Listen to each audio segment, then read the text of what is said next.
Welcome to the Deep Dive. We take your suggested sources and really explore what makes them tick. Yeah, the idea is to give you a solid grasp of the key ideas, maybe some surprising angles too. Exactly, without burying you in, excessive detail. Mhm. Today, one of you pointed us towards excerpts from Lu Sun's The True Story of Ah Q, Yeah, and that's our focus. right. And this isn't just some old piece of fiction. It's a work that's been, well, debated and analyzed for ages Why is that? because it really gets at some fundamental things about human behavior and how societies work, even though it's set in early 20th century China. Huh. Our goal today is to understand why this character, Ah Q, who seems so slippery almost, still has so much to tell us. And it's interesting, Lu Sun himself felt that slipperiness right from the start. Oh, yeah. In his preface, he talks about hesitating to even write Ah Q's story. Said the subject felt hard to grasp, almost intangible. That makes sense. Okay, so let's unpack this. Why was it so hard to get a handle on who or maybe what Ah Q even represented? Well, what's fascinating is where Lu Sun begins just with the title itself. He ran through a whole list of possibilities. Like what? Things like chronicle, which sounds very official, autobiography, which obviously didn't fit. Right. Then unofficial biography, separate biography, family chronicle, short biography. None seemed quite right. He finally lands on true story, but it feels almost ironic given how much uncertainty there is about Ah Q. So right away, he's signaling that this isn't going to be straightforward. Exactly. The label itself is a bit of a question mark. And that uncertainty, it carries over to the man himself. We find out pretty quickly that even his name is up for debate. Tell us about that whole thing with the Zhao surname. Ah, yes. This is really key to understanding Ah Q's, well, his shaky place in the village and his habit of living in his own reality. Oh, so? So, after having a bit too much to drink, Ah Q starts boasting that he's related to the big Zhao Tai family, even claims he ranks above Zhao Tai's successful son. Oh, dear. Yeah. That probably didn't end well. Not at all. The village elder drags him over to the Zhao house, and Zhao Tai just lays into him, flat out denies any connection, slaps him hard, and demands, how dare you use our name? It's a really public, brutal put down. So stripped of that fantasy connection right there. And it doesn't stop with the surname, right? His given name's unclear, too. Exactly. We see possibilities like Ah Kui, but spelled with different Chinese characters. Lu Xun himself points this out. Why the confusion there? Well, Lu Xun explains that while Ah Q was alive, people just called him Ah Kui. Simple as that. After he died, nobody really remembered or cared enough to record his name properly. So Lu Xun considers different characters that sound like Kui, like Ah, meaning Cassia, or Ah Q, meaning precious. He even wonders if Ah Q had a more formal name or was born in a certain month. But no proof. Right, no real evidence. So picking one felt, to Lu Xun, like the author just making something up, arbitrary. So this lack of a fixed identity is there from square one. And then there's the question of where he's actually from. Is he even from Weizhuang, the main village in the story? That's another layer of the uncertainty. Lu Xun notes that, Ah Q mostly lived in Weizhuang, but wasn't necessarily born there, sometimes lived elsewhere too. So just calling him a man of Weizhuang didn't feel quite right either. Exactly. Again, it sort of plays with those standard biography conventions. In the end, the only bit of his name Lu Xun feels sure about is the ah. The prefix. Yeah, a really common informal prefix in Chinese, almost like saying little q or something. That's the only certainty. Wow. So this figure, questionable name, uncertain origins, he becomes our main guy. It almost feels like he's meant to be more of a type, maybe? An archetype? That's definitely one reading. Less a specific individual, more a representation of certain tendencies or experiences. Okay. Now, despite this lack of a firm identity, Ah Q definitely has his ways of dealing with the world, or maybe ways of seeing the world that don't quite match up. Let's talk about his famous victories. Ah, yes. This is absolutely key to understanding Ah Q. He's really at the bottom of the heap in Weizhuang. No real home, no proper job. Nope. No permanent home, no steady work, just does odd jobs, whatever he can find to get by. And yet, he carries himself with this inflated sense of self-importance, looks down on most of the villagers, even the ones who are supposedly more educated. He even has his own sort of cultural snobbery, doesn't he? Prefers the local ways. He does. He prefers the Weizhuang terms for things, their cooking methods over the cities, views the city with this weird mix of disdain and probably envy. And he's incredibly touchy about his scalp condition, those bald patches. It Yeah. leads to some creative word avoidance. Oh, absolutely. He hates the word for baldness. Yeah. Hates it so much he avoids any word that even sounds like it. Like what kind of word? Words like bright, light, lamp, candle, anything with a similar sound. Seriously. Yeah, if someone says one, intentionally or not, AQ flips out, his scalp gets red, he picks a fight. Which he usually loses, I gather. Almost always. And that's what sets up his famous spiritual victories. You could almost see it as, being overly sensitive to microaggressions, maybe, and lashing out. Ah, okay, the spiritual victories. How does that work? He gets beaten up, but convinces himself he won? Pretty much. His main trick is to rationalize it. Tells himself he was beaten by someone inferior, someone beneath him. Or that he was just, letting them win. Right. Even after getting physically smacked around, he might think, oh, I was just beaten by my son, even if it clearly wasn't his son. Or he'll just sigh and say the world's going downhill, finding some weird moral high ground in being defeated. And the other villagers know he does this. Oh, yeah. They're totally onto him. Sometimes they deliberately provoke him just to watch him do his mental gymnastics. It's a coping mechanism, right? Protects his fragile ego because he has zero real power. Fascinating. And kind of sad, really. Does he have other ways of coping, besides these mental tricks? He does. When the spiritual victories aren't quite cutting it, he turns to drink, gambling, picking fights with people he thinks are even weaker than him. Right. There's this one really telling moment at a village festival. He actually wins some money gambling, like a rare win for him. Okay. But then he gets robbed, loses it all, and instead of dwelling on the loss, what does he do? Another spiritual victory. You got it. He starts hitting himself hard, as if he's the one dishing out the punishment. It's his bizarre way of regaining control in a situation where he was just a victim. Wow. Finding power, even in being victimized. Okay, let's look at how he fits into the bigger social picture in Vice Wang. That beating he got from Zhao Taiye. Somehow that actually raises his standing. How does that work? Yeah, this is such a sharp bit of social commentary from Lu Sun. It's completely counterintuitive, right? Hold it. But because AQ got beaten by the powerful Zhao Taiye for claiming they were related, the villagers, with their own, messed up view of status, somehow see this as a connection. A connection through violence? Kind of. It's like just being noticed by someone important, even negatively, weirdly, elevates AQ in their eyes. They start treating him with a tiny bit more respect. Based on a total misunderstanding. Exactly. It just shows how easily status gets twisted and how just being near power, even if it's getting smacked down by it, can be misread. Really highlights the weird logic of social status sometimes. But not all his run-ins end with this strange kind of boost. His encounter with Wang Hu, the guy with the whiskers. That one seems like real humiliation. It is. That's a rare moment where AQ's usual tricks don't work. He tries his usual arrogant stuff, mocks Wang Hu's whiskers, What else? tries to show off by picking lice off himself, implying Wang Hu is even dirtier. Big mistake. Oh, Wang Hu is surprisingly strong, grabs AQ, grabs his cue, that traditional ponytail, and just slams his head against a wall.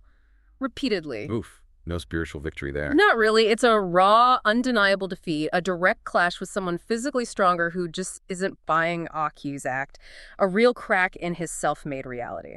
Okay, and there's the fake foreign devil. Kim Tai's son, back from studying abroad, no Q. Q really doesn't like him. No, he doesn't. The Q was a huge symbol back then, Manchu authority and all that. Right. So RQ sees this Western-educated guy, calls him a fake foreign devil, a foreigner's dog, deep suspicion, deep resentment. The missing Q really sets him off. And it leads to another confrontation. Yep. Aki starts yelling insults, calling him bald, donkey. The fake foreign devil doesn't take it, just hits Aki with his walking stick. Another clear defeat. Aki can't easily spin. It seems like anyone who challenges his view of himself or the world gets his anger. Pretty much, whether it's social standing, physical strength, or just different customs. And this pattern continues, sadly, with the young nun at the Jingxiu nunnery. Ah, yes. That incident. It's pretty unpleasant. Akyu, feeling bold after some minor argument, corners a young nun, makes really crude sexual comments, touches her shaved head. And her reaction. She's terrified, obviously, but the onlookers laugh, and Akyu seems to feed off that, interpreting it as another spiritual victory. Like he's asserted his dominance over this vulnerable woman. It shows a really dark side to his need for these psychological wins, feeling powerful by demeaning others. These incidents really paint a complex and often disturbing picture. Okay, let's shift to his awakening desires, and that really significant incident with Wuma, the servant. Right, so after the encounter with the nun, Akyu starts feeling, well, sexual urges, but his ideas about men and women are pretty traditional, pretty warped, and he really distrusts nuns. Okay. Anyway, he's at Zataya's house, pounding rice, and Wuma, the only female servant there, comes by. And this interaction goes badly wrong, doesn't it? Very wrong. Out of nowhere, really inappropriately, Akyu makes a crude proposition and basically says he wants to sleep with her. Oh, no. Her reaction is instant terror. She screams, runs off, and the consequences for Akyu are immediate and severe. Zataya's son, the scholar, comes running. And beats him. Beats him badly with a bamboo stick. Accuses him of basically acting like a rebel for doing something so out of line. Wow. A really harsh punishment. And the fallout from this isolates Akyu even more, right? Totally. The whole village condemns him. Accusations fly. And the Zhao family lays down these harsh conditions. What kind of conditions? He has to make a formal apology with gifts, pay for a Taoist exorcism like he contaminated the place. Seriously? Yeah. He's banned from the Zhao house forever, has to take responsibility if anything bad happens to Wuma in the future, and he forfeits his wages and even a jacket he left there. It's a complete wipeout for him, Yeah. socially, financially. Exactly. A major turning point. This really kicks off his downward spiral. So what happens next? He goes back to the rundown temple where he sort of lives, but his standing is lower than ever. The women in the village physically avoid him now. Even families who used to give him odd jobs turn him away. Tough times. And to make things worse, this younger, poorer guy named Little D shows up, starts competing for the few scraps of work available. Which just makes Akyu more resentful, I bet. You know it. It leads to this physical fight between them. A big showdown. More like a pathetic scuffle. They mostly just grab each other's cues and pull. Ends with no clear winner, just more frustration. Q gets poorer, more desperate, starts trying to find food. And ends up stealing. Yeah, steals turnips from the nunnery, the same place he harassed the nun earlier. Oh, the irony. Does he get away with it? Not exactly. The old nun spots him, the guard dog chases him off, he escapes, but this string of failures seems to be the last straw. He decides he has to leave Weiswang, try his luck in the city. But his time in the city doesn't seem to go as planned. He comes back after the Mid-Autumn Festival, but something's off.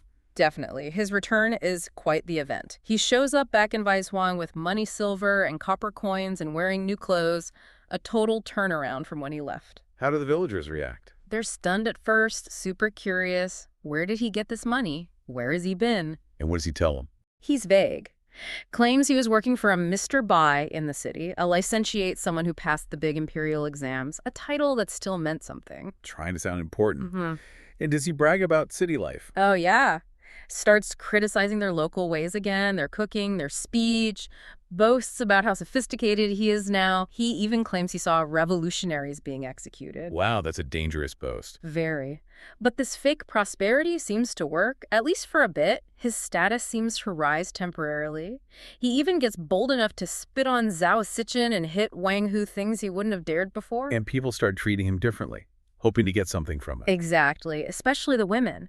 They start coming up to him, asking him to buy cheap stuff for them from the city. Even the Zhao family, Zhao Tai himself, pays him a visit. Seriously, after banning him. Yep. They ask about his goods, but Akyu claims everything's sold out. But this new respect doesn't last long. Why not? Because rumors start flying. Whispers that his money didn't come from honest work, that he was actually involved in robbery in the city. And when people ask him, He gives this boastful but really vague story, paints himself as just a minor player, someone who just got handed some goods. Doesn't really convince anyone. The suspicion grows. so his big comeback attempt fizzles out pretty fast. And all this is happening against the backdrop of growing unrest, right? Yeah. The revolution is coming. Exactly. Things are tense. A mysterious boat arrives, rumors spread about revolutionaries entering the nearby city. Weiswang gets uneasy. How does Akyu react to the idea of revolution initially? At first he's scared, hates revolutionaries, sees them as troublemakers. But then something shifts. What? He sees how scared the respected licentiate is, gets drunk, and all his own resentment bubbles up. He suddenly decides he wants to join the revolution. But not out of any political belief. Not really. It seems more like opportunism, a chance to maybe flip the social order, get some respect, maybe some loot. And his attempt to become a revolutionary. Yeah. How does that go? It's a complete mess. He gets drunk, rampages around, shouting about rebellion, threatening people he dislikes, imagining himself as a leader. Does anyone take him seriously? For a hot second, maybe. Some villagers, even Zhao Taiye, start calling him Mr. Q out of fear or confusion. But it's brief. What happens? He goes back to the temple, full of these revolutionary fantasies, waiting to be called upon, but nothing happens. So he tries to take matters into his own hands. Oh. He goes to find the fake foreign devil, who seems to be involved with the actual revolutionaries now, tries to join up. And gets rejected. Violently rejected. The fake foreign devil basically throws him out, calls him useless. Q's just totally confused and shut out. He doesn't understand the revolution at all. So he's excluded again. It's a brutal irony, isn't it? Not revolutionary enough for the revolutionaries. Which exactly, and things just go downhill from there. What happens in the village then? Well, more people start coiling their cues up on their heads as a sign they're with the revolution. Even little D does it, which just infuriates Aq. Huh.